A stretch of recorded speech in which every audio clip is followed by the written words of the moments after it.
.com-এর দর্শক শ্রোতাদেরকে অভিনন্দন, কর্তৃপক্ষকে অভিনন্দন।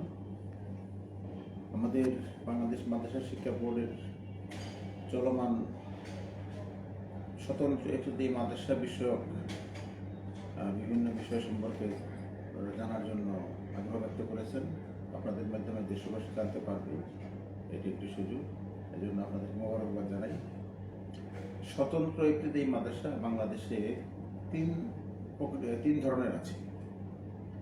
প্রথমত কিছু মাদ্রাসা আছে যারা অনুদান প্রাপ্ত, খুবই নামমাত্র অনুদান তারা পায়।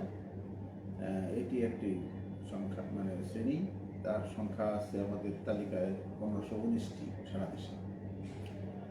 এছাড়া কিছু মাদ্রাসা আছে যেগুলো অনুদান পায় না, কিন্তু তাদের কোড নাম্বার আছে।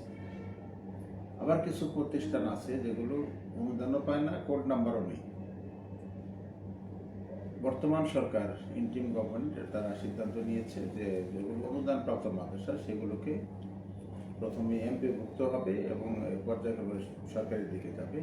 তার এই ধারাবাহিকতার প্রথম ধাপ হিসাবে এমপিভুক্ত হবে এবং খুব শীঘ্রই ইনশাআল্লাহ আশা করছি আমরা আগামী মাস থেকেই আমাদের যারা অনুদান প্রাপ্ত তারা এমপিভুক্ত হয়ে যাচ্ছেন, এমপি পাবেন ইনশাআল্লাহ।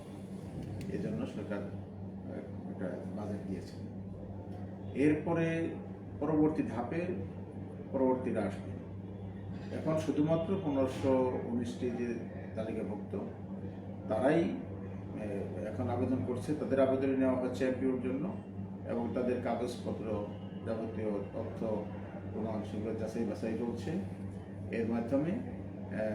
এবং আজকে সর্বশেষ দিন তাদের এমপিও ভর্তির আবেদনের জন্য।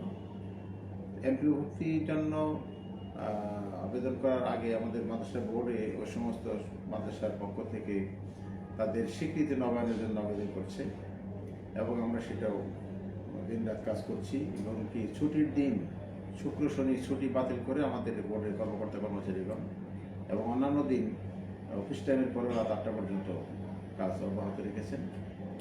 এগুলো প্রক্রিয়াধীন আছে।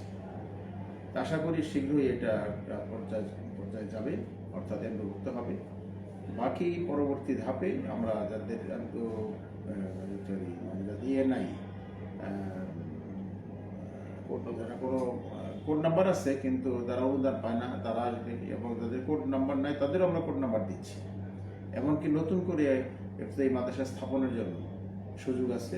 এটা আমরা ইতিমধ্যেই কারিগরি মাদ্রাসা বিভাগের সচিবের স্বাক্ষরে 2025 সালের সর্বশেষ সংশোধিত নীতিমালা প্রকাশিত হয়েছে। এতে মাদ্রাসা স্থাপন অনুমোদন প্রক্রিয়া বিষয় এবং সেখানে যে সমস্ত শর্তাদি আগে ছিল তার সাথে শিথিল করা হয়েছে, দূরত্বের শর্ত শিথিল করা হয়েছে এবং জমির পরিমাণ ক্যাটাগরি অনুযায়ী মহানগরীতে, পৌরসভা এবং মফস্বল অঞ্চলে বিভিন্ন ক্যাটাগরিতে জমির পরিমাণ আগে যে শর্ত ছিল তার সাথে কমানো হয়েছে।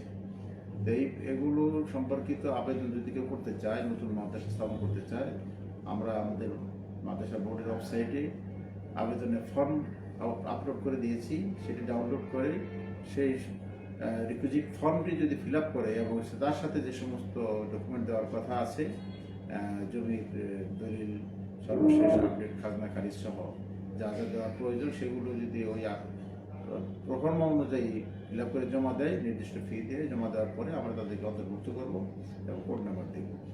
এইটুকু চলমান প্রক্রিয়া, এটা আমরা করে যাচ্ছি।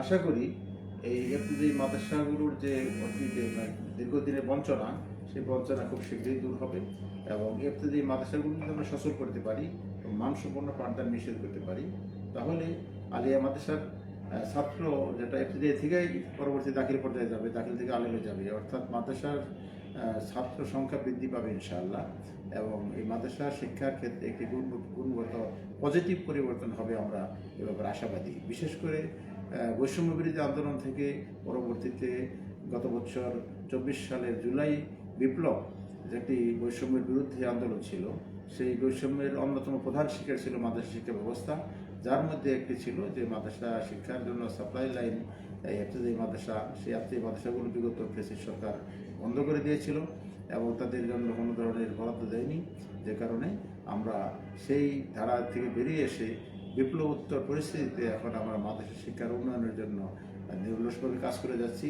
বিশেষ করে আমাদের মাদ্রাসা কারিগরি বিভাগের সচিব মহোদয় এবং আমাদের শিক্ষা উপদেষ্টা তারা এই ব্যাপারে অত্যন্ত পজিটিভ, এবং যাবতীয় বৈষম্য দূর করে আমরা যাতে শিক্ষার সঠিক মান নিশ্চিত করে, মান এবং সংখ্যা উভয়ই হবে ইনশাল্লাহ। মানটা আমরা প্রাধান্য দিচ্ছি সংখ্যার চাইতে।